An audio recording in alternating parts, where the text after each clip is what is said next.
الرحمن الرحيم. الحمد لله رب العالمين، والعاقبة للمتقين ولا عدوان إلا على الظالمين، وأصلي وأسلم على نبينا محمد وعلى آله وأصحابه ومن اهتدى بهديه إلى يوم الدين. أما بعد، فقد قال الله تعالى في محكم تنزيله وهو أصدق القائلين: إنا أرسلنا نوحا إلى قومه أن أنذر قومك من قبل أن يأتيهم عذاب أليم. waxaan soo haynay qisaskii ambiyada iyo sheekooyinkii nebiyada. dhowr nebi baan wax ka soo tilmaannay. maanta waxaan qaadan doonaa nebigii ugu dadaalka badnaa uguna dacwada dheeraa ee nebi nuux calayhi salaam. nebi nuux waxa uu ka mid ahaa nebiyada ilaahay doortay subxaana wa tacaala.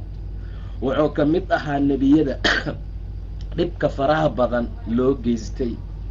wuxuu ka mid ahaa nebiyadii aad u sabray ee ilaahay uu ku daray ululcasmigii shanta ahaa. saa darteed nebi nuux qisadiisu waa qiso aad iyo aad u cajaa'ib badan oo la rabo dadku inay ku caqli qaataan. ilaahayna wuxuu yidhi subxaana wa tacaala, nebi nuux ayaan dirnay. mar allaala markii aan dirnay qawmaka min qabli an ya'tiyahum cadaabun aliim.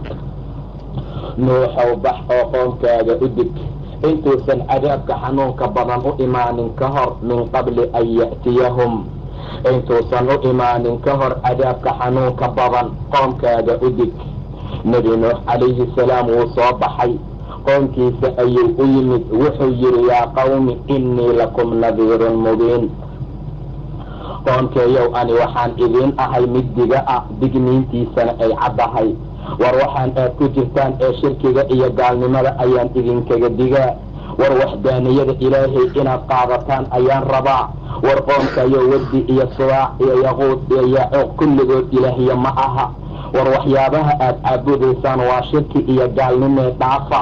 yaa qawmi innii lakum nadiirun mubiin. qoomkeeyow, ani diga ayaan ahay oo digidiisu ay caddahay. an icbudullaha wattaquuhu waatiicuun. ilaahay caabuda, ilaahay ka cabsada, anigana i ateeca. war marka koowaad caabuda allihii idin qalqay. war ilaahay caabudoo asaga ka cabsada. shirkiga iyo waxyaabaha aad ku samaynaysaan ka joojiya. ani i ateeca oo warkayga maqla. yakfir lakum min dunuubikum, alla wuxuu idin dhaafayaa dembiyaalkiina. wayu'akhirkum ilaa ajalin musammaa, waa idin dibdhigayaa ila subxaana wa tacaala. wuxuu idin dibdhigayaa ilaa ajal musami ah oo la magacaabay. inta aad nooshihiin haddaad shirkiga ka tagtaan, waxaa laydinku noolaynaa nolol fiican oo baraka leh. cimrigiina ayaa la barakaynaa, waayo ina ajala allahi idaa jaa'a laa yu'akhar. ajasha ilaahay hadday timaado la akhiri maayo, mid dib loo dhigaya ma aha. haddaad og tihiin qoomkeeyow, sidaa yeela. war ani i ateeca, rasuul ayaan ahay rabbi xaggiisa laga soo diray. waxa aad ku socotaan oo shirkiga iyo gaalnimada ah, ilaahay kayrkii ee aad caabudaysaan dhaafa. waayo haddaad intaas samaysaan, qaladka iyo dembiga idinka dhacow idinka cafinaa, waa laydin akhiraa oo cimrigiina la barakaynaa. cimrigiina ayuu ilaah wanaag iyo sharaf iyo qiimo u yeelaa. ajasha alla hadday timaado la akhiri maaye. sidaa ayuu qoomkiisa ku yidhi nebi nuux calayhi salaam. nebi nuux aad ayuu u waaniyey dadkii loo soo diray. xaqa ayuu u sheegay. wuxuu rabay inay ka haraan waxyaabaha ay ku socdaan ee shirkiga iyo gaalnimada ah, inay ilaahay keligii caabudaan subxaana wa tacaala. ilaahay asagoo noo tilmaamaya wuxuu yidhi: laqad arsalnaa nuuxan ilaa qawmihi. nebi nuux ayaan dirnay, qoomkiisa ayaan u dirnay. faqaala yaa qawmi icbudullaha, wuxuu yidhi qoomkeeyow, alla caabuda. maa lakum min ilaahin hayruhu, ilaah kayrkiis ah ma lihidiin. alla aan alla ahayn ma jiro. war ilaahay keligii caabuda, kayrkiis ilaah ma ahee. innii akhaafu calaykum cadaaba yawmin cadiim. ani waxaan idinkaga cabsanaa dushiina cadaab yoon cadiim ah, maalin cadiim ah oo weyn. cadaabka imaanayo ama cadaabka cadiimka ah maalinta uu imaanayo, kaasaan idinkaga cabsi qabaa. war saasa yeelina ee qoonkeeyow, ilaahay caabuda. nebi ma jiro oo la soo diray ilaa qoonkiisa wuxuu ku dhihi jiray: yaa qawmi icbudullaha maa lakum min ilaahin hayru. waayo taa way ka sinnaayeen, ummadooda ayay rabeen inay shirkiga ka celiyaan oo ilaahay ay ku xiran subxaana wa tacaala. mar allaala markuu sidaa yidhi oo hadalkaa fiican uu kula hadlay, mala'dii oo qoonkiisa ka mid ahaa ayaa hadashoo waxay dhaheen innaa lanaraaka fii dalaalin mubiin. war nuuxow, anigu waxaan kuu aragnaa inaad ku jirta baadi mubiina oo cad. war nin yoolin dhunsan ayaa tahay, hadalkan aad la timid ilaahyaalkeena iyo hidaha iyo dhaqanka aan ku soconayd naga celinayso, waxaad ku jirtaa baadi mubiin ah. qaala yaa qawmi laysa bii dalaala. wuxuu yidhi qoomkayow, ani baadi iyo dalaal iguma sugna, walaakinii rasuulu min rabbi alcaalamiin. laakiin rasuul ayaan ahay, waa lay soo diray, waxaa layga soo diray caalamka rabbigiisa xaggooda. ilaahay aa isoo dirsaday subxaana wa tacaala inaan idin soo gaadsiiyo risaalada rabbigay. waan idin waaninaa, alla agtiisa waxaan ka ogahay waxaadan ka ogeyn.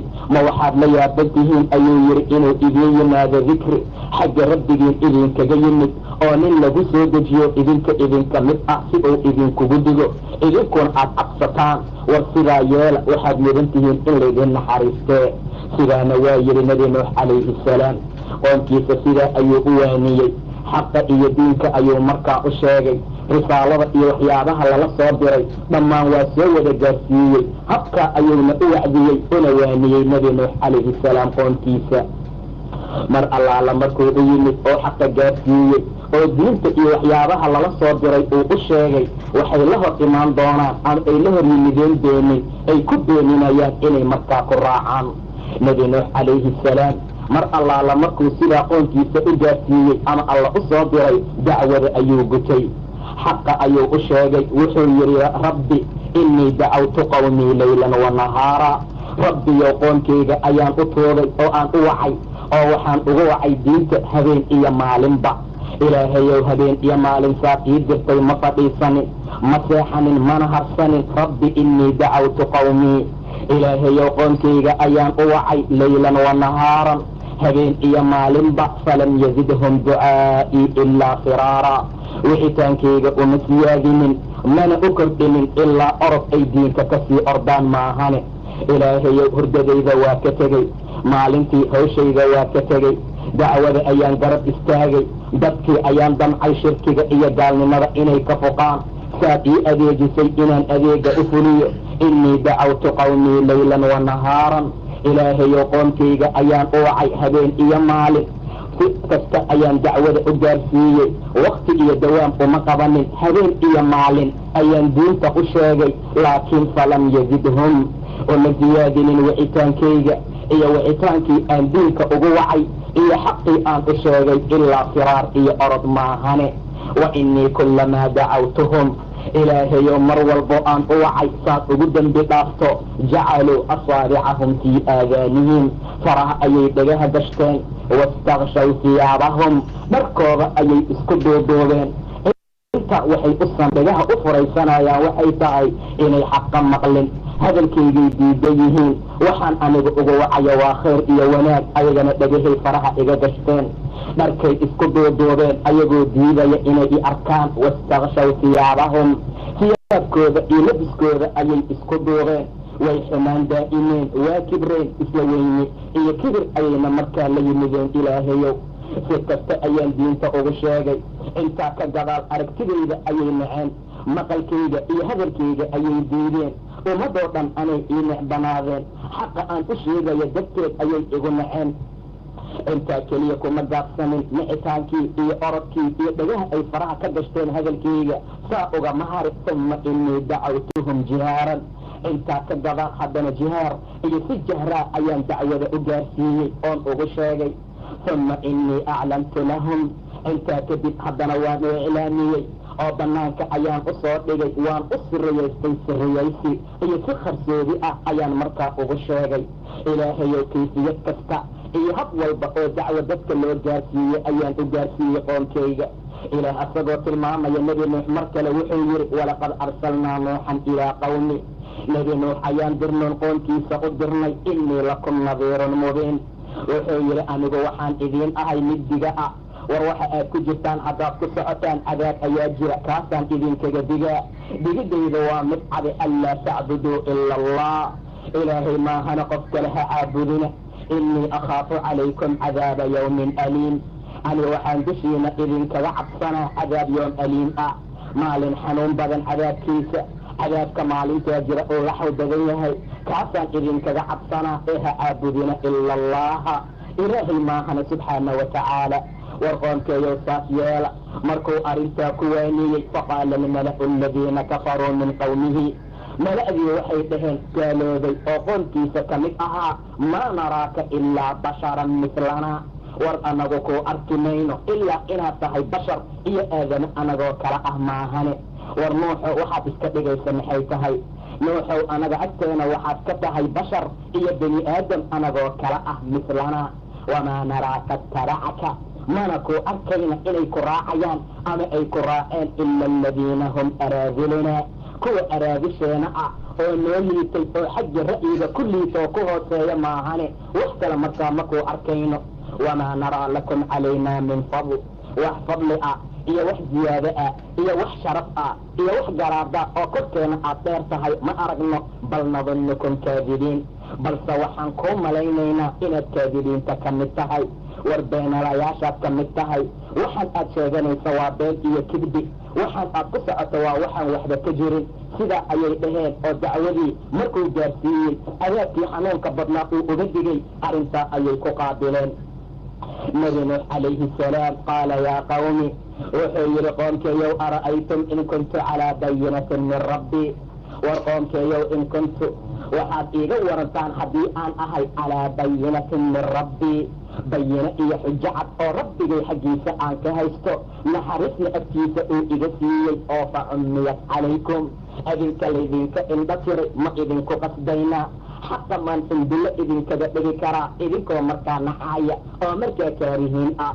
idinkoo kaarihiina maansaas yeela ayuu dhahaya yaa qawmi laa as'alukum calayhi maalan, war qoonkeeyow ani maal ma idin weydiisanaayo, war qoonkeeyow xoolo isiiyo idin dhihi maayo, in ajriya ilaa cala allah, ani abaalgudkayga ilaahaan ka rabaa subxaana wa tacaala, ajirkayga iyo mushaarkayga alla korkiisa ayuu ahaaday.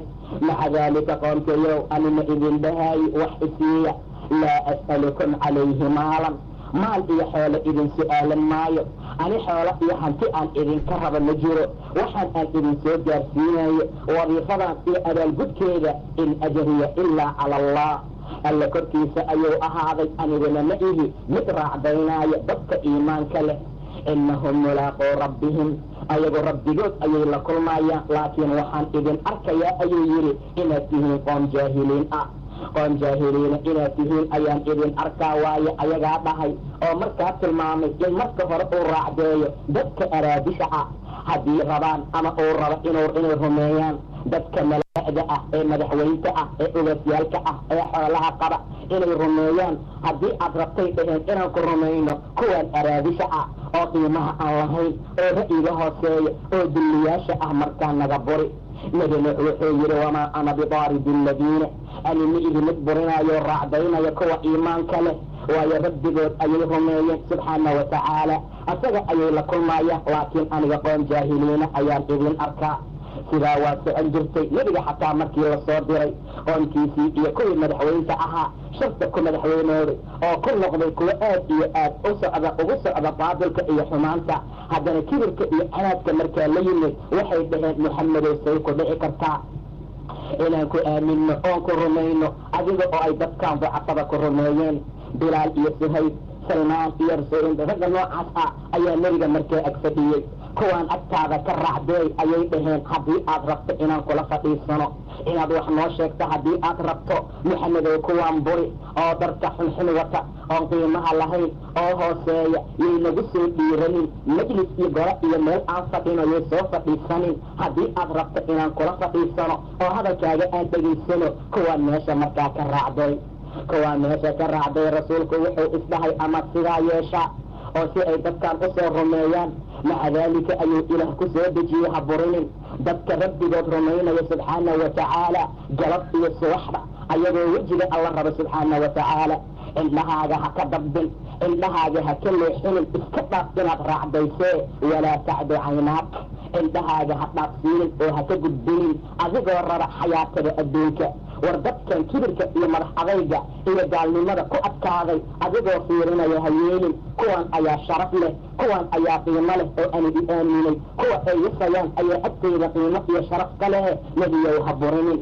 haddaad raacdaysa daalimiintaad ka mid noqonaysaa.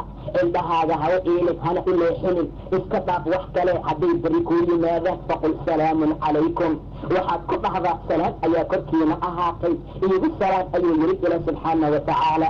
nafafyaalkiinana naxariis ayuu ilaah ku qoray subxaana wa tacaala, ilaa maalinta la kulanka iyo qiyaamaha markaa laga gaaro. haraacdaynin ayuu yidhi ilaah subxaana wa tacaala. maalin maalmaha kamida ayuu la fadhiyey nimanka abijahal iyo ragga markaa lamid ah ee xaq diidayaasha ah. ayagoo sidaa uu ula fadhiyo ayaa waxaa soo orday ninka la yidhaahda cabdullaahi ibnu ummi maktuum oo nin indhoola markaa ah. isagoo soo ordaayo ayuu rasuulku u yimid. intuu soo kor istaagay ayuu yidhi ibar rasuulkii allah wixii ilaahay ku baray, war diinta alla ku baray ibar, iiga faa'iidey. waxaan rabaa waxaad i barta inaan janno ku gaaro, waxaan rabaa inaan cadaab uga koro, waxaan rabaa xaqa rabbi inaan ogaado, waxaan rabaa wuxuu ilaahay ii diray inaan ku dhaqmo oon raaco. ee callimii rasuulkii allow itacliimi oo waxaad i bartaa wixii ilaahay ku baray subxaana wa tacaala. rasuulku waxoogaa wuxuu la fadhiyey dadkaan hadda soo tilmaanay. ninkaa u yimid ee dhahaya ibar wixii alla ku barayna waxoogaa waa ka weji kabooday, waxya waa ka weji tubay, waana ka sii jeestay isagoo isdhahaya dadkaan soo dum. ninkan waa nin yimid oo soo galay meeshee dadkaan xerada ka baxsan, marka hore soo dum oo soo dhowey oo qalbigooda wax yar ilaali ayuu markaa islahaa. waa ka sii jeestay waana ka weji tubay. rasuulka waxaa lagu soo dejiyey cabasa watawallaa. rasuulku wuu weji kabooday waana jeestay an jaa'ahu alacmaa, markii acmaha iyo kii indhoolka ahaa uu u yimid. wamaa yudriika lacalahu yazakkaa, maxaa ku ogeysiiyey wuxuu mudan yahay inuu dahirsanaado ayuu indhoolku mudan yahay, ama aad waanisoo waanadu ay anfacdo. amaa man istaqnaa ayuu yidhi ilaah subxaana wa tacaala. inaad waanisoo waanadu ay anfacda ayaa suuragal ah, inaad xaqa u sheegto xaqa raaca ayaa suuragal ah. arrimooyinka ayuu ilaah u tilmaamay subxaana wa tacaala. ha ka jeesanin, hana ka weji tubin waayo macnaha. ninkaan xaqa raba ee kuu yimid waa inaad raacdaa, midkaan xaq diidayaasha waa inaad ka leexataa oo yadakaro, ama aad waaniso oo fatanfacahu dikraa, waanadu ay anfacdo. amaa man istaqnaa, midkaas toomay oo xaqa nacay oo diinka aan rabin, fa anta lahu tasaddaa, kaa xaggiisa maad u leexanaysaa. wamaa calayka anlaa yazakkaa, korkaaga ma aha rasuulkii allow inuu dahirsanaado, maxaad qalbigiisa u ilaalinaysaa? waayo waa kaaftoomay, diinkiina ayuu nacay, wuxuu iskaga dhigay mid naga kaaftoon. maxaa xaggiisa u aaday? kaa xaggiisa maad u leexanaysaa. wamaa calayka anlaa yazakkaa, dushaada ma ahaanin inuu dahirsanaado. wa amaa man jaa'aka yascaa, qofkuu yimid asagoo ordaaya, wahwa yakhshaa, haddana cabsanaaya, ordaaya oo isdhahaya nebiga ka gaarsii oo iyow u tag intaadan dhimanin, xaqa ka baro oo diinka ha kuu sheego intay xayaatada kaa bixin, war rasuulka alla intuusan meesha ka tegin aad. wa amaa man jaa'aka yascaa, nin asagoo soo degdegaaya oo ordaaya kuu yimid, wahwa yakhshaa, haddana cabsanaaya, fa anta canhu talahaa, kaa xaggiisa maad ka mashquulaysaa. ninkaa maa laga mashquulaa? qofku yidhi ibar wixii alla ku baray maa laga mashquulaa? qof xaqa ii sheeg ku yidhi maa laga jeestaa? qof diinka ibar ku yidhi maa laga weji kadooda? kallaa, mar damba ha u noqon ayuu yidhi ilaah subxaana wa tacaala. haddaba nebi nuux sidaa ayay dhaheen ayagana maca daalika mid raacdaynaaya, waxaanana idin arkaa qoon jaahiliina inaad tihiin. qoonkeeyo yaa iiga gargaaraya alla xaggiisa haddaan kuwaan raacdeeyo. caqli qaadan maysaan miyaa oo kuwa waana qaadanaya ma tihiino? walaa aquulu lakum cindii khazaa'inullah, ani ma idin dhahayo agtayda ayaa kaydadka alla ahaaday, makhaasiinta iyo raashinka iyo kaydka alla ayaa agtayda ah, ee isoo raacasaa idin dhihi maayo. walaa aclamu alghayba, haybkana ma ogi. walaa aquulu inii malak, mana idin dhahayo aniga malag ayaan ahay. intaasoo dhan ma jirto. war rabbigiin aamina, asagaa qoodka idin siinaaya, aniga wax aan gacanta ku haayaa ma jiro. war dacwadan aad soo gelaysaan iyo risaalada aad aaminaysaan ha u aaminina xoolo in lagu siinayo darteed, war inuu yahay mustaqbalkiini adduunkii aakhiro ogaada. waxaad ogaataan in gacanta aysan igu jirin oonan idin dhehaynin cindii khazaa'inullah, kaydadkii makhaasiinada alla ayaa agtayda ah. qofkaad maanta dacwo ugu wacdo oo dhahda rabbigaa aamin maxaad isiinaysaa ayuu ku leeyahay. aawo waxyaabihii aad keentaad isiinayso, timir maan helaa iyo waxyaaba noocaas oo kale ah. walaal diinka alle ha u adeegsanin xoolo, ha u adeegsanin raashin la cuno.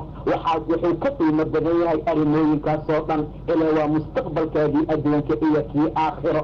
aniga kaydadka ilaahay agteydaa ah idin dhihi maayo, haybkaan ogahay ma idin dhahaayo, malag ayaan ahayna idin dhihi maayo. dadkii indhihiina liiday alla siin maayo khayr, waayo ilaahay ayaa ku cilmi badan waxa nafafyaalkooda ahaaday. innii idan la min alظaalimiin, aniga waktigaa dhaalimiintaan ka mid noqona ayuu yidhi.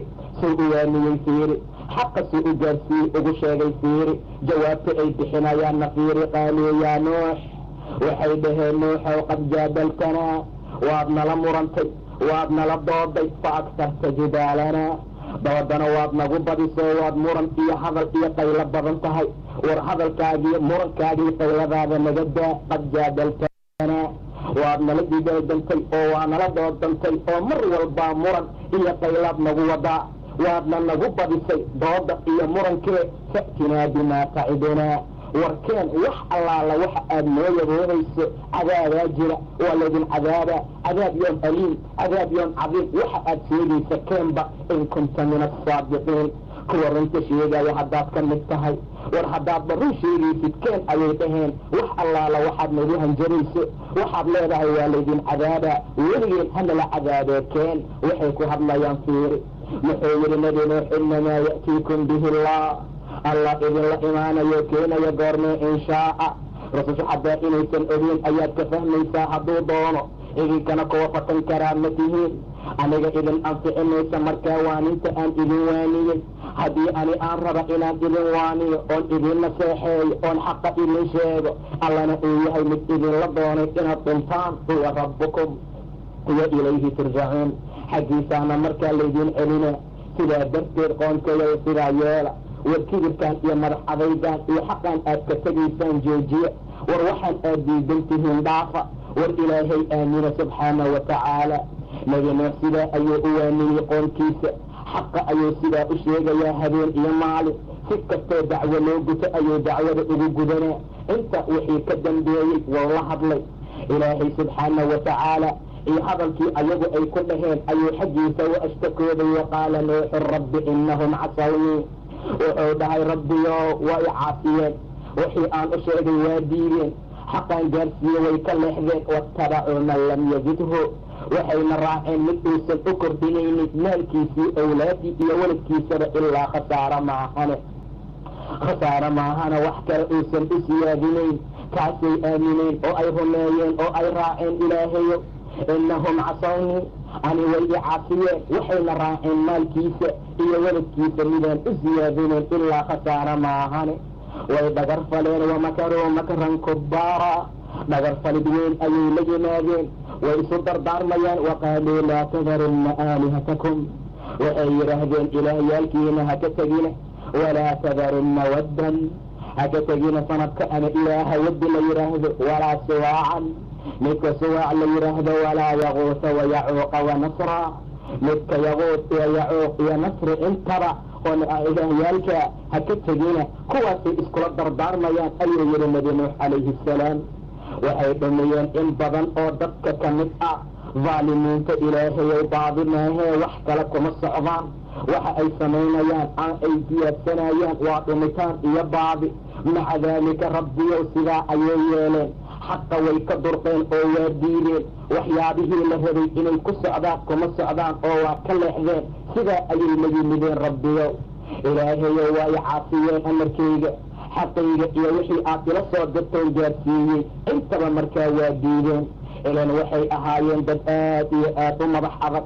nabi nuux calayhi salaam, walaqad arsalnaa nuuxan ilaa qawmihi, nuux ayaan dirnay ayuu yidhi ilaahay. faqaala yaa qawmi icbudu llaha, war qoonkayow alla caabuda ayuu yidhi. maa lakum min ilaahin gayruhu, ilaah ka soo haray oo kayrkiisa ma jire. afalaa tattaquun, kuwa cabsanaya ma tihiin miyaa? ma cabsanaysaan miyaa qoonkeeyow? war cadaabaa jiraan idin dhaha ee maka cabsanaysiino. faqaala almala'u aladiina kafaruu min qowmih, madaxweyntii xaqa ku madaxweynooda oo gaalnimada iyo kufriga iyo madax adayga la timid oo qoomkiisa waxay dhaheen maa haadaa ilaa basharun mitlukum, midkaan nuux ah ma aha ilaa waa bashar iyo bani aadam idinkoo kale ah. wuxuu rabaa inuu fadli iyo ziyaado dushiina ku yeesho. hadalladan oo la yimid ilaahaa isoo diray, wax kale ulama jeedee yuriidu an yatafadala calaykum, inuu korkiina ku fadliyoodo ou sharaf ku yeesho ayuu rabaa. walow shaa allah, haddii ilaahay dooni lahaa malaa'ig ayuu soo dejin lahaa. ma samicnaa bi haada fii aabaa'ina alawaliin, arrintaanana kama maqlin aabbayaalkeenii horeeyey.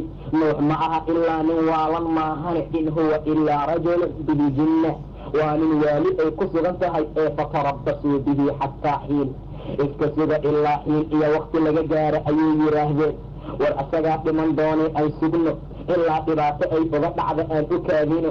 arrimooyinkaa ayay dhaheen oo ay markaa la yimaadeen. nebi nuux calayhi salaam waa nebigii ilaah subxaanahu watacaala soo diray. qoonkiisa ayaa loo soo diray sida ilaahay tilmaamay subxaanahu watacaala. falabisa fiihim alfa sana, 1,000 sano ayuu qoonkiisa ku dhex jiray. ilaa 50 caaman, 50 sano maahane ayuu yidhi ilaah subxaanahu watacaala. haddaba mar allaala markii xaaladaa uu la yimid oo xaqa uu gaarsiiyey oo diinka uu saa ugu sheegay, ayaa markii dambe waxaa dhacday inuu aad iyo aad uga quustay qoomkii. inuu qoomkii ka quustay ilaah subxaanahu watacaalana uu tilmaamay maanta wixii ka dambeeya inaysan aaminin ilaa wixii horay usoo rumeeyey maahane, inaysan wax kale markaa rumayneyn. markaasuu ilaahay baryay subxaanahu watacaala. waqaala nuuxu rabbi laa tadar cala alardi min alkaafiriina dayaara, wuxuu yihi ilaahayow adduunka hal gaal ha uga tegin, waayo inaka in tadarhum yudilluu cibaadaka walaa yaliduu ilaa faajiran kafaara. ilaahayow haddaad dhaafto oo sidaan uga tagto waxay dhuminayaan addoommadaada, mana dhalayaan ilaa faajir kufrinimo badan maahane. waxaa la wariyaa odayga marka uu dhimanaayo anigiisuu gacanta ka soo qabanaa, nuuxu u keenaa. markaasuu leeyahay nuuxow wiilkeeyow iska ilaali ninkaan aabbaheeyaa iiga digaye. saas ayay xaaladoodu ahayd oo mid kastaa ka kala dhali maayo ilaa faajir gaalnimo badan maahane, ilaa faajir kufrinimo badan maahane. wax kale uu dhalayo ma laha. ilaahayow sidaa yeel oo hal gaal adduunka ha uga tegin ayuu yidhi. ilaahayow hal faajira ha uga tegin, waayo haddaad ka tagto addoommadaadana way dhuminayaan, mana dhalayaan ilaa faajir kufrinimo badan maahane. nebi nuux calayhi salaam qoonkiisii waa beeniyeen inay rumeeyaan ama ay raacaan, way inkireen. kadabad qablahum qawmu nuux, waan hortooda iyo dadkaan maanta beeniyey hortooda nuux ayaa beeniyey qoonkiisa. fakadabuu cabdanaa, addoonkeenii nuux ahaa ayay beeniyeen. waqaaluu majnuunun, waxay dhaheen nuux waa junool, nuux waa waalan yahay. wayna canaanteen, waa sajriyeen, waa hororeen, dhib kasta ayay gaarsiiyeen. fadacaa rabbah, rabbigii ayuu tuugay, gacmaha ayuu kor u taagay oo yidhi annii maqluubun, alloo nin laga guulaystay oo maqluub ahoo laga adkaadaan noqday. fantasir, allow ii gargaar. ilaahayow diintaada u gargaaro. ilaahayow si kasta dacwo u gaarsiiyey. ilaahayow si kasta wax ugu sheegay. markaa ka gadaal ayuu rabbigii tuugay oo dhahay annii maqluub fantasir, ilaahayow gargaarkaagii aaway. mar allaala markii sidaa ilaah uu u baryey, culimada salafkaa badankoodu waxay dhaheen markii ilaah uu ka ajiiray subxaanahu watacaala, waxaa la amray inuu qafsi sameeyo uu geed tilaalo, inuu geed abuuro ayuu rabbi amray subxaanahu watacaala, si hadhow safiinadii looga sameeyo iyo doontii lagu samata bixin lahaa oo markaa lagu badbaadin lahaa. wuu abuuray 100 sanana markaa waa uu sugaayey. intaa ka gadaal ayuu ilaahay amray subxaanahu watacaala inuu dooni samaysto. ayuu ilaahay amray. fa awxaynaa ilayhi an ismaci ilfulk, waxaan u waxyoonay nuux doon samayso biacyuninaa wa waxyinaa, waxaad ku samaysataa ilaalinteenii indhaheena iyo waxyigeeniyo waxyooshaheena. annagaa kuu tilmaamayna meelaha wax looga dhadhajinaayo, masaamiirta meelaha lagu adkaynaayo. fa idaa jaa'a amrunaa, amarkeena hadduu yimaado oo tanaarka uu soo burqadana, ku qaad doonta zawjeen kasta laba ka qaad, ehelkaagana qaad ilaa man sabaqa calayhi alqawlu minhum, ilaa qofkii qowlka uu ka tago ka hormar mahane cadaabka hadduu yimaadana walaa tukhaatibnii ha igala warami fi aladiina dalamuu kuwa dulmiga sameeyey inahum muqraquun ayagu waa la qarqinaayo waa la maashaynaa ayuu yidhi ilaah subxaanahu watacaala. nebi nuux doonta inuu samaysta ayaa la amray. uu yidhi waxaan ku xambaarnay dooni ka samaysan alwaaxyo iyo masaamiir. taasaa lagu xambaaray oo ilaahay amray subxaanahu watacaala inuu samaysto. nebi nuux sidaa ayaa la amray inuu doonidaa sameeyo. ilaahay wuxuu ugu talagalay doontaa in lagu badbaadiyo. ilaan qoomkan waa qoom biyo lagu halaagi doono, waa qoom ilaah uu ugu talagalay in biyo lagu halaago. maca daalika ayuu ilaah u soo waxyooday subxaanahu watacaala. wauuxiya ilaa nuuxin annahu lan yu'mina min qawmik, waxaan u soo waxyoonay nuux inuusan rumaynin qoomkiisa ilaa man qad aamana, intii horay u soo rumaysay maahane. falaa tabta'is bimaa kaanuu yafcaluun, ha ka murgoonin nuuxoo waxyaabaha ay samaynayaan ee doon samaysa ayuu yidhi ilaahay. ilaalinteena iyo waxyigeena ku samayso, ilaalinteena iyo waxyigeena ku samayso. kuwa dhaalimiinta ahna ha igala hadlin ayuu ilaahay yidhi subxaanahu watacaala. nebi nuux wuxuu u gudagalay inuu doontii samaynaayo. wayasnacu lfulka, doontii ayuu samaynaayo. dhinac ayuu haddana u baxay. wakulamaa mara calayhi mala, markastuu ay dushiisu soo marayaan jameeco oo min qowmihi qoomkiisa ka mid ah sakhiruu minhu way ku jeesjeesaayeen. hadalla foolxun ayay ku dhahayeen mar walba oo ay meesha soo maraan. markay u soo marayeen meesha waxay dhaheen qaarkood safiino ayaa bariga lagu samaynaa ee sidii bariga ugu socon doontaa. qaaraa sidaa yidhi markaasoo dhahay sawfa taclamuun, gadaal dambaad ka ogaan doontaan. shalay nebinimo ayuu sheeganayey, ilaahaa isoo diray, nebiyaan ahuu ku faantamayey. maantana najaar iyo faryaamo ayuu noqday dhaheen oo buruskii iyo masaamiirtuu qaatay. mar allaala marka melax qoomkiisa kamida ay meesha soo maraan sakhiruu minhu. war dabaalkii doqonka fiiriya shalay nebinimada sheeganayey, maanta faryaamonimo inuu u leexday fiiriya ayay dhaheen sakhiruu min, waa ku jeesjeeseen. nebi nuux wuxuu yidhi in taskharuu mina, haddaad nagu jeesjeesteen fa innaa naskharu minkum, annaguna waan idinku jeesjeesaynaa kamaa taskharuun.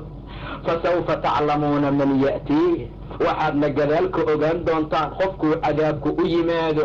markuu cadaabka yimaado cadaabka wax xoojiya, man ya'tiihi cadaabun yuqziih, ee uu ku dega cadaabka muqiimka ah ee xooga badan.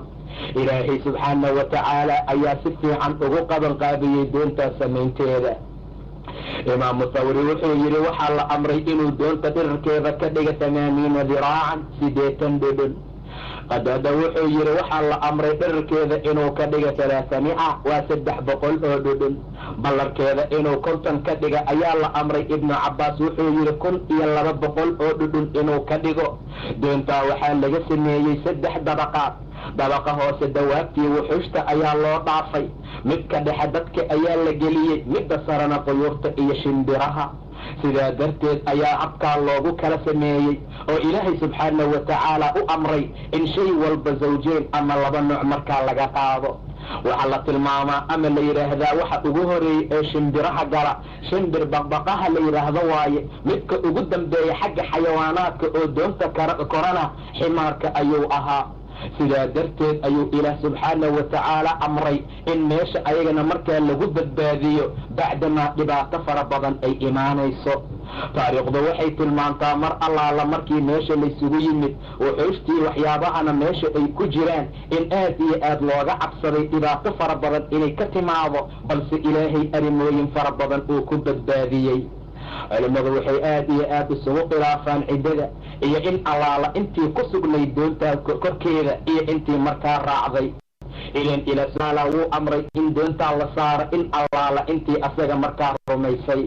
xataa idaa jaa amrunaa wafaarat tannuur qul naxmil fiiha min kullin zawjayn zawjayn kasta itnayn ka saar ayaa niri iyo wa ahlaka ehelkaagana qaad ilaa man sabaqa calayhi alqowl intuu qowlku ka hormaray maahane iyo waman aamana intii rumaysayna doonta saar wamaa aamana macahu ilaa qaliil wax yar maahane wax kale oo rumeeyey ma jiri nebi nuux calayhi salaam aad iyo aad ayuu cumrigiisa u weynaa aad iyo aad ayaa muddada uu ummadda waaninayay ay u badnayd haddana inta aamintay aad ayay u yaraayeen ibnu cabbaas wuxuu yidhi 80 naf oo ay dumarkoodu la socdaan ayaa doontaa raacday 72 waa la tilmaamaa qaarna 10 ayay sheegaan nebi nuux calayhi salaam imra'adiisa waxay ka mid ahayd dadkii markaa la halaajiyey sida ilaahay tilmaamaya subxaanahu wa tacaala maca daalika waxaa doontaa raacay ayaa la yidhi awlaadiisa dhammaantood kuwa ayaa markaa raaco xaam iyo saam iyo yaafid markaa ka mid ahaa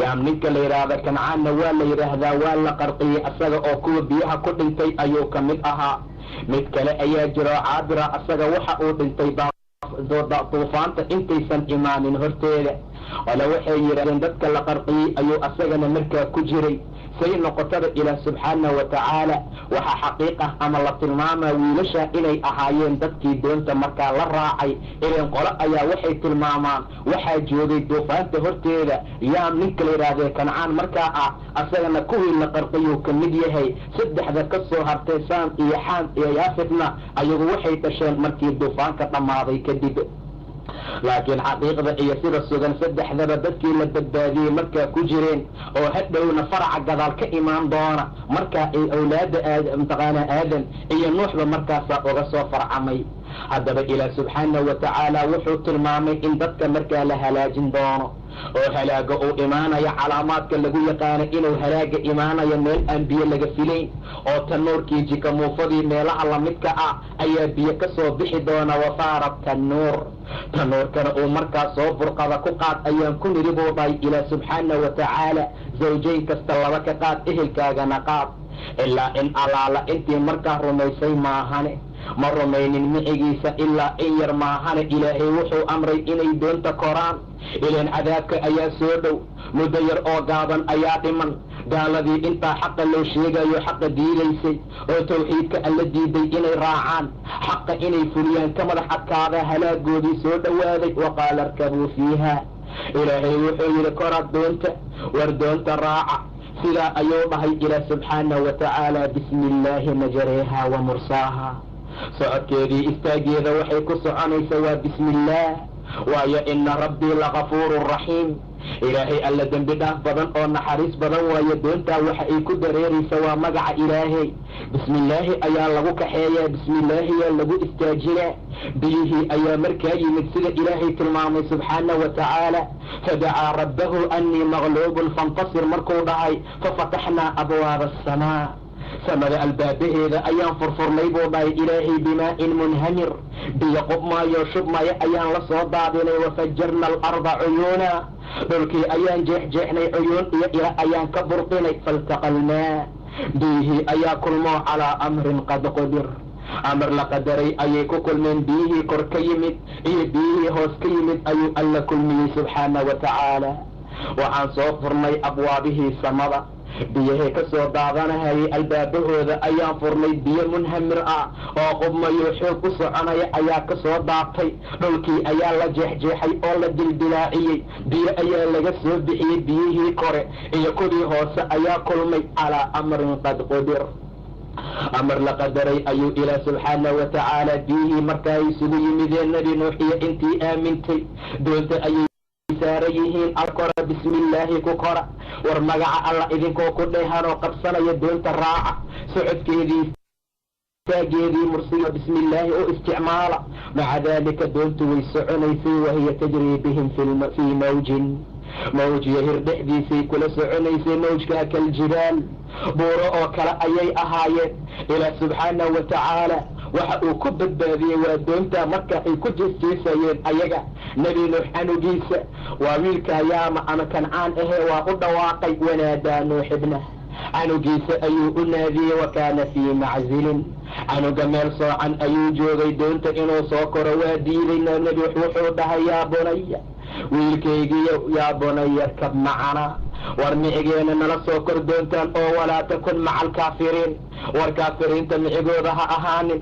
war maanta cadaab allah soo socda biyaha waa soo dhow yihiin war wiilkeeyow kaalay oo doonta soo kor qaala sa'aawii ilaa jabalin ani waxaa aadaa buu dhahay jabasha iyo buurta yacsimunii min almaa ayadaa biyaha iga ilaalin doonta ayadaan biyaha iga badbaadin doonta doontaada ma rabi mana raacayo amarkaagana ma rabi waxaan aadi doonaa jabalka biyaha aad sheegaysa hadday ru yihiin oy wax imaanayaba ay yihiin aniga buurta korkeedaan kori doonaa yacsimunii min almaa biyaha ayadaa iga ilaalin doonta qaala laa caasima alyawma min amri illah war maanta amarka alla wax ilaalinaya ma jiro ilaa man raxim ilaa qofkuu rabbi u naxariista maahane sida markuu yidhi waxaala baynahuma almawj aabihii iyo canugiisii mawjkii iyo hirkii ayaa kala dhex galay fakaana min almuqraqiin canugii nuux dhalay wuxuu ka mid noqday midka la qarqiyey ee la naasheeyey midka biyaha lagu qarqiyey gaalada ka mid noqday oo dhintou biyaha ku dhex dhintou ka mid noqday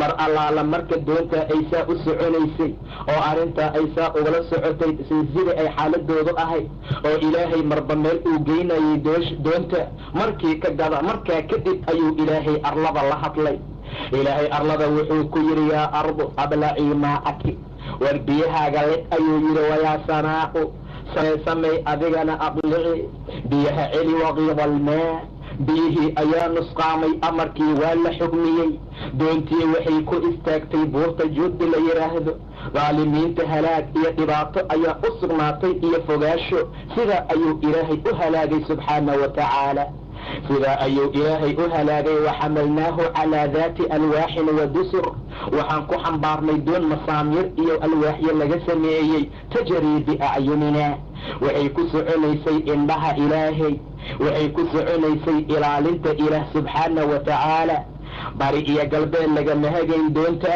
ee waxaa laga hagayay ilaahay xaggiisa subxaanahu wa tacaala jazaa'an liman kaana kufir qof allaala qofkii kufriya ayay sidaa abaal u tahay ama qofkii lagu kufriya ayaa sidaa loo badbaadiya qofkii kufriya ayaa sidaa loo cadaabaa meeshaa aayad iyo cibraan uga tagnay fahal min mudakir ayuu yidhi ilaahay qisooyinka inay cibro tahay ayaan meesha ka fahmaynaa in layska dhegaysto oo sida looga tago xaaladda noocaasa ma aha qisooyinka kale way ka xeel dheer yihiin way ka qiimo badan yihiin kuwan waa lagu hanuunaa jannaa lagu gaaraa rumayntooda maca daalika ayuu ilaah subxaanahu wa tacaala qoomkii nebi nuux beeniyeyna sidaa loo halaagay qoomkii nebi nuux rumeeyeyna sidaa markaa loo badbaadiyey markii xaaladdu meesha ay maraysay ayaa nebi nuux waxaa dhacday inuu rabbigii u qayliyey wanaadaa nuuxu rabbah rabbigii ayuu u dhawaaqay faqaala rabbi ina bni inugeyga ehelkayga ka mid maahan miyaabuu dhahay wa ina wacdaka alxaqu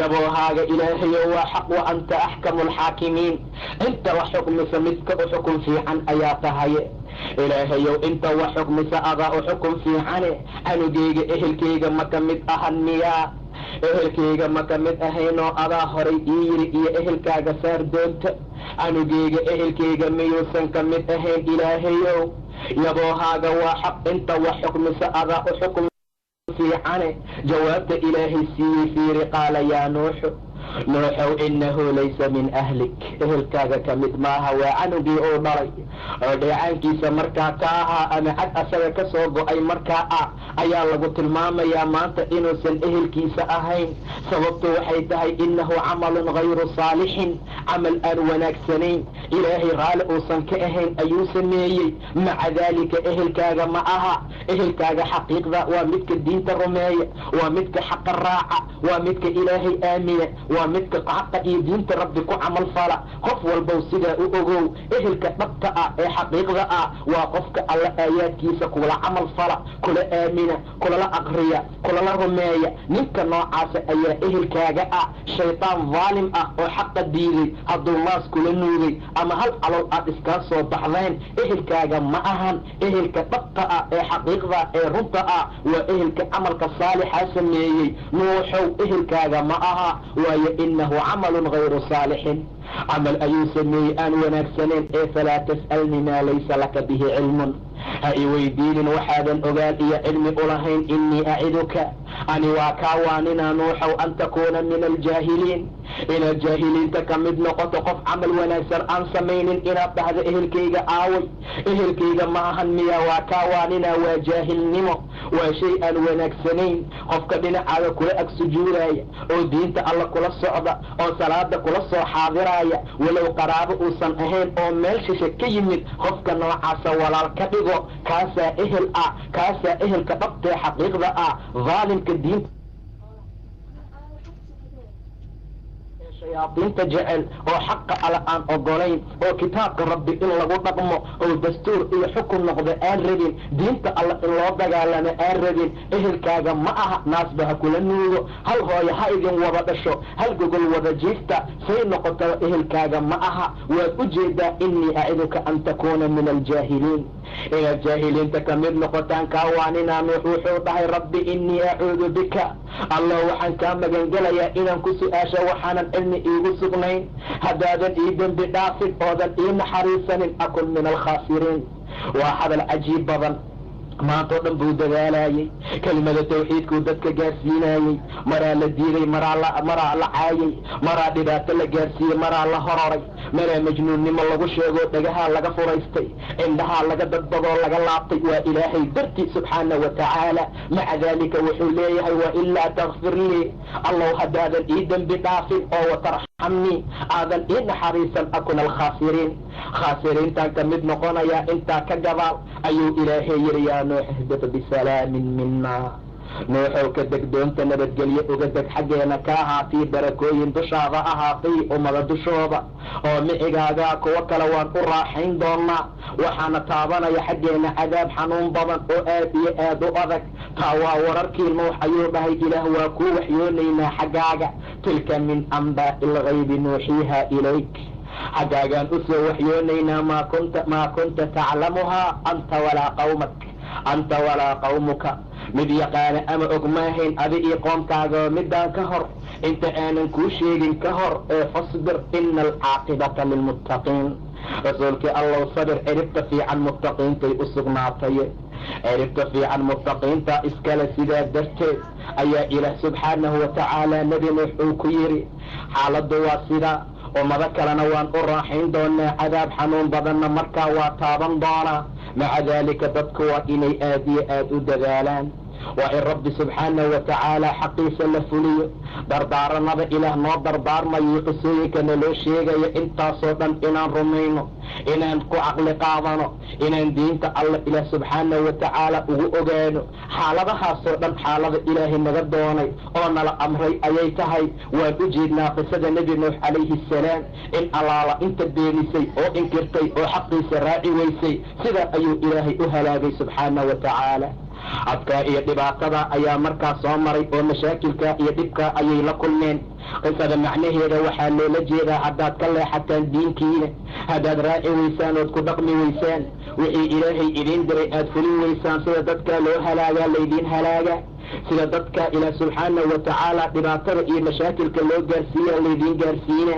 haddaad dad fiican noqotaan nebigiina aad ka dambaysaan ood amarkiisa fulisaan war kitaabka uu alla xaggiisa idinkaga keeniyay qur-aanka aad ku dhaqantaan sunnadiisa aad noolaysaan oo tixgelisaan oo aad ku dhaqantaan oo ay idinka muuqato dadkaas sidii loo badbaadiyaa laydiin badbaadinaa dadkaas sidii loo wanaajiyaa laydiin wanaajinaa aakhirana sharaf iyo wanaag ayaad ku gaaraysaan haddaba nebi nuux calayhi salaam waxa soo rumeeyey aad iyo aad ayay u yar yihiin maxasha waxaan ka fahmaynaa qofka xaqa dadka gaarsiinaya dad badnaan inaan loo baahnayn waxa laysaga baahan yahay ama rususha loogu talagalay iyo nebiyaalku waxay yihiin waa inay xaqa bayaaniyaan ama ay gaarsiiyaan ilaa nebiga sala allahu calayhi wasalam ayaa tilmaamay xaalada noocaas ah arrintaa ayuu ka sheekeeyey rasuulka sala allahu calayhi wasalam arrintaa ayuu ka hadlay iyo sida xaaladeedu ay markaa tahay rasuulku wuxuu yidhi ummadihii ayaa laysoo bandhigay waxaan arkay ayadoo qiyaamo ay dhacday oo kale oo dadkii oo dhan laysoo bandhigay waxaan arkay buu yidhi nebi micigiisa ay la socoto rahdi iyo jamiico waa 3 ilaa 9 qofood nebi ayaan arkay 3 qofood ay la socoto nebi ayaan arkay 1 qofood uu la socdo nebi ayaan arkay qofna aysan la socon buu dhahay nebiga sala allahu calayhi wasalam waa la soo diray oo qoomkiisaa loo soo diray laa ilaaha ila allah dhahasuu u dhahaayey war ilaahay aamina dhahasuu u dhahaayey war ilaahay rumeeya suu u lahaa axad dheg u dhiga ayuu waayey keligiis ayuu iska imaanayaa maalinta qiyaamo ilan ujeedada iyo hadafkii sababta loo soo diray waa gutay asaga in la aamino waajibku ma aha laakiin inuu dadka diinka gaarsiiyaa waajib ku ahayd nebi ayaan arkay jameeco yar ay la socoto nebi ayaan arkay buu dhahay soo xoogaa qofood ay la socoto nebi ayaan arkay nin iyo laba nin ay la socdaan iyo nebi qofnaba aan la socon oo keligii socda xaaladdu markii meeshaa maraysay ayaan arkay buu yidhi sawaad cadiim ah oo weyn waa ashkaas iyo dad fara badan oo waxoogaa aad iyo aad u badan waa farxay buu dhahay nebiga waxaad u maleeyey inay ummadayda yihiin waxaa laygu yidhi waa nuux iyo waxaa laygu yidhi buu dhahay nebiga waa muuse iyo qoomkiisa laakiin dhinaca fiiri ayaa leeyidhi dad ka badan kii hore ayaan arkay dhinaca kale fiiri ayaa layidhi sidii oo kale ummadaada waa kuwaana ayaa laygu yidhi buu dhahay nebiga waxaa ku jira 70,000 oo jannada gelaysa xisaab la'aan iyo cadaab la'aan ayagoon la xisaabin iyo ayagoon la cadaabin kuwa jannada gelaya ayaa ku jira nebigu markuu intaa u sheegay waa iska istaagay gurigiisa ayuuna markaa galay markuu gurigiisa galay ka gadaal asxaabtu way dhex dabaasheen kuwa xaaladooda ilan xisaab la'aan iyo cadaab la'aanay raadinayaan cadaabka allay ka cabsanayaan jannaday damac ka qabaan waxay isi su'aaleen aryay yihiin dadka noocaan ee niidaanay ee nasiibkii ayaanka leh oo jannada gelaya xisaab la'aan iyo cadaab la'aan qaaraa yidhi waa dad aan weligood rabbigood u shariik yeelin islaamnimana lagu dhalay qola waxay dheen maya waa inta nebiga la saaxiibtay maya waa in allaala intii sidaa yeeshay qolana waxyaabo kale ayaa la sheegay nebigaa ku soo baxay sala allahu calayhi wasalam wuxuu yidhi maxaa waaye waxyaabaha aad sheegaysaan arrintii ayay u sheegeen rasuulku wuxuu yidhi waa kuwo aan tufin dalbin oo aan isgudin waxna baasaysanin wa calaa rabbihim yatawakkaluun rabbigoodana tala saarta subxaanahu wa tacaala waa qolo aan tufid dalbin waa qolo aan isgubin ayuu yidhi nebiga sala allahu calayhi wasalam waa qolo aan baasaysanin oo waxyaabo aan baasaysan aad iyo aad ayaan ugu badannahay tadayurkii baasaysiga maanta dukaan aad gadiisaa lagu imaanaa qofka ugu horeeya markuu wax kaa gato idin alla waxaa iska dhici karta ilaa saacado dheer inaan waxba lagaa gadan wuxuu leeyahay hebel baa saaka igu soo bilowday maca daalika maalin kale hadduu u yimaado kor wax ka gedi maayo asagoo diidan arrimooyinkaa ku dhacay shimbir ayaa jira guumeys la yidhaahdo guri allaala guriga uu ku soo degaa neef la gowrici jiray waxaa la dhahaa qofaa dhimanaya ama ka baxaaya baasaysiga noocaasa wuxuu yahay wiil ayaa gabar guursanaya shaqadaa laga bixinaa ama aabbihiisaa dhimanaya gabadhaanuu leeyahay baas ayay ii tahay iyo nuxuus waa fura xaaladaha noocaas oo dhan waa xaaraam iyo waxaan loogu talagelin walaalayaal yaa wax la baasaysanin waad u jeedaa waxa jannada lagu gelayo waa baasaysi la'aan wa calaa rabbihim yatawakkaluun waxaa istaagay cokaash ninka la dhaho uu yidhi rasuulkii allow ilaahay ii toog inaan ka mid noqdo waad ka mid tahay ayuu yidhi nin kale ayaa istaagay oo sidii kale oo yidhi rasuulku wuxuu dhahay cokaash ayaa kaa soo hormaray maalinta qiyaamo marka la yimaado nuux qoontiisaa la keenaa nebi nuux waxaa la leeyahay ummadda diinka ma gaarsiisay wuxuu leeyahay haa ummadiisaa la soo qabanaa diinka ma idin soo gaarsiiye nuux waxay leeyihiin wax noo yimid ma jiro markhaati waxaa uu noqonaya ummadan nebi nuux markuu dhimanaya wuu dardaarmay wiilashiisa ayuu la dardaarmay kelimada tawxiidka inay qiraan iyo subxaana allahi wabixamdi kibirka iyo madax adeegana ay markaa ka tagaan nebi nuux qisadiisa waa qiso aad iyo aad u cajaa'ib badan ilaahay subxaanahu wa tacaala waxaan ka baryaynaa inuu xaqana waafajiyo waaqulu qawlii hada waastaqfir allaha lii walakum wabillahi tawfiiq wallahu subxaanahu wa tacaala aclam